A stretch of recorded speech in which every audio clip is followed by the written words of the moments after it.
Indonesia resmi ditunjuk sebagai tuan rumah Piala Dunia U17 2023. Keputusan ini diambil setelah FIFA mencabut Peru sebagai tuan rumah sebelumnya. Pengumuman ini merupakan angin segar bagi skuad Garuda Junior. Cetak Gol coba merangkum kronologinya sebagai berikut.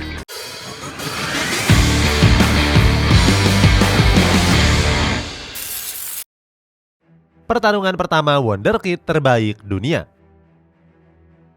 Kompetisi level adik-adik SMA Piala Dunia U17 menjadi ajang pembuktian pertama untuk calon bintang terbaik dunia masa depan.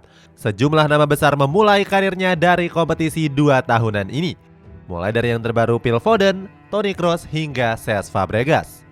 Piala Dunia U17 akan diikuti oleh 24 negara.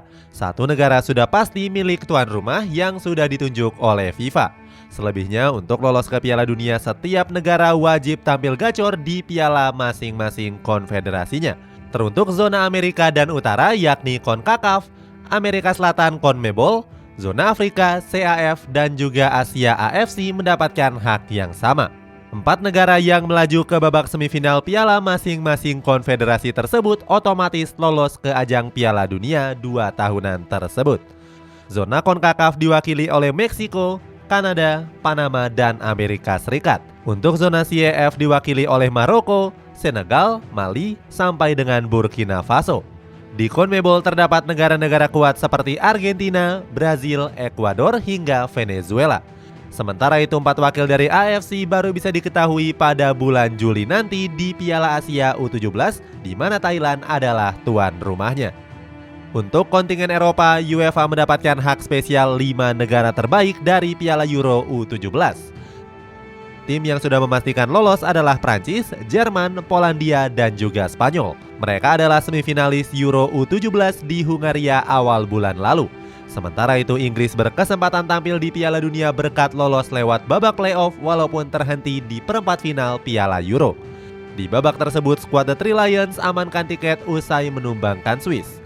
Konfederasi Oseania mengirimkan wakil yang paling sedikit. Mereka hanya diberi jatah 2 tim yakni Kaledonia Baru dan juga Selandia Baru. Keduanya adalah finalis dari Piala Oseania 2023. Indonesia gagal lolos. Sayangnya Indonesia dipastikan gagal lolos untuk bermain di Piala Dunia U17 lewat jalur kualifikasi. Skuad Garuda Junior sudah gagal duluan saat bertanding di kualifikasi Piala Asia U17. Padahal Indonesia saat itu ditunjuk menjadi tuan rumah kualifikasi Grup B. Grup tersebut dihuni oleh tim-tim kuat dari Timur Tengah seperti Palestina dan juga Uni Emirat Arab. Lalu ada juga Guam dan negara sesama Asia Tenggara yakni Malaysia. Di laga perdana, skuad asuhan Bima Sakti tampil meyakinkan dengan membantai Guam dengan 14 gol tanpa balas. Meskipun meraih kemenangan besar, tapi Bima Sakti meminta skuadnya untuk nggak cepat puas. Tren positif dari timnas Indonesia U16 berhasil berlanjut saat menghadapi Uni Emirat Arab dan Palestina. Pasukan Garuda Junior sukses menang dengan skor tipis 3-2 atas Uni Emirat Arab. 2 brace Arkan Kakak di menit ke-30 dan 54 nggak mampu dibalas oleh skuad The Falcons. Kemudian mereka juga mengungguli Palestina dengan skor 2-0. Namun hasil positif tersebut harus terhenti kala menghadapi Malaysia di laga pamungkas. Skuad Garuda Junior saat itu dibantai dengan skor akhir 1-5. Kekalahan ini membuat tim nasional Indonesia U16 gagal lolos ke Piala Asia U17. Alhasil skuad Malaya lolos ke Piala Asia dengan status juara grup. Setelah gagal lolos, Bima Sakti meminta maaf kepada seluruh masyarakat Indonesia. Dia meminta untuk nggak menyalahkan para pemain yang sudah berjuang. Selain itu, pelatih 46 tahun ini optimis kegagalan akan menjadi pengalaman berharga bagi para pemain yang masih berusia muda. Peru dibatalkan jadi tuan rumah. FIFA resmi menunjuk Peru sebagai tuan rumah Piala Dunia U17 2023 pada 2019 yang lalu. Awalnya Federasi Sepak Bola Peru bersaing dengan Indonesia untuk menjadi tuan rumah Piala Dunia U20. Akan tetapi FIFA lebih mempercayakan kelompok umur 20 tahun kepada Indonesia. Sementara itu Peru kebagian untuk menggelar Piala Dunia U17. Kepastian ini menjadi angin segar bagi Peru karena mereka sempat gagal menggelar event ini pada 2019. Saat itu, negara yang berjuluk negeri kentang ini gagal menyelesaikan infrastruktur pembangunan tepat waktu. Usai ditunjuk, FBF sangat berterima kasih kepada FIFA karena diberikan kesempatan kedua. Sayangnya, kans besar ini kembali gagal dimanfaatkan oleh Peru. Pasalnya, status tuan rumah mereka kembali dicabut dengan permasalahan yang sama.